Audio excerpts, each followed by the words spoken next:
before you're receiving your email today, I never knew what When is Good was. I think it's really cool. I'm going to start using it for my study groups and things. I think that's one thing that's really could be useful for teachers to tell students about that and let them set up study groups for themselves with that technology to better their grades for other teachers and for you.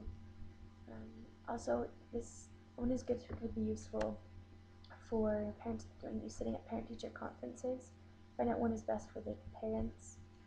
For when is best for field trips. If you're going to take a field trip with your class, you can figure out when is the best day to take that field trip and what the best time. And if you're doing activities after school, like if you're a coach or something, when are the best practice times and when is the best time to get help after school, things like that. It would be useful also for staff meetings for the teachers also get together when the best time after school is. It can be used for many different things. Like it's a really useful tool.